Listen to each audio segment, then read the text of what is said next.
WBSSC চাকরি বাতিল হয়েছে, তাদেরও নিতে হবে, বিরাট প্রশ্ন তুলে দিলেন বিচারপতি বিশ্বজিৎ বসু। চলুন এ বিষয়ে আমরা দেরি না করে বিস্তারিত জেনে নিই।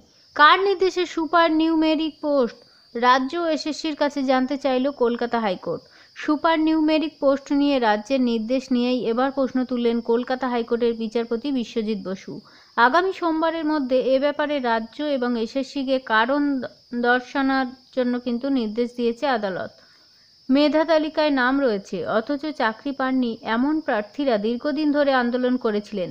এমন যোগ্য চাকরি প্রার্থীদের জন্য 16,000 সুপার নিউমেরিক পোস্ট তৈরি করে রাজ্য সরকার। রাজ্যের প্রকাশিত বিজ্ঞপ্তিতে বলা হয়, ওয়েটিং লিস্ট নাম থাকা চাকরি প্রার্থীদের পাশাপাশি যাদের চাকরি বাতিল হয়েছে তাদেরও ওই লিস্টে আনতে হবে। বুধবার এজলাসে বিশ্বজিৎ বসুর পর্যবেক্ষণ, এই পোস্টটা তৈরি হয়েছে চাকরিহারাদের চাকরি দেওয়ার জন্য। এই শিক্ষকদের জন্য চিন্তিত নয়, কারণ তারা চাকরি পাওয়ার জন্য ঝুলোঝুলি করবে, তারপর বলবে আমাকে বাড়ির কাছে বদলি দাও। আজকে উচ্চশ্রী কাল শুভশ্রী বলে আবেদন করবে, পিএফ বেতন সহ একাধিক বিষয় নিয়ে মাথা ঘামাবে, আসল কাজ পড়াবে না। এদিকে ছাত্রছাত্রীরা ক্ষতিগ্রস্ত হচ্ছে।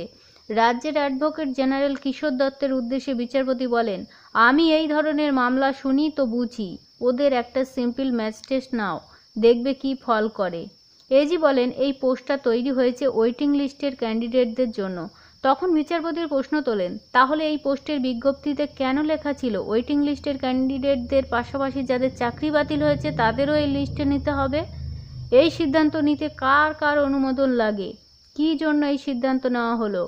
কেন সেখানে চাকরিহারাদের চাকরির মেয়াদ নষ্ট না করার কথা বলা হয়েছে? আগামী সোমবার মামলার পরবর্তী শুনানি। দেখা যাক শুনানিতে কি হয়। অবশ্যই চ্যানেলটিকে সাবস্ক্রাইব করে সঙ্গে থাকবেন। সবাইকে ধন্যবাদ।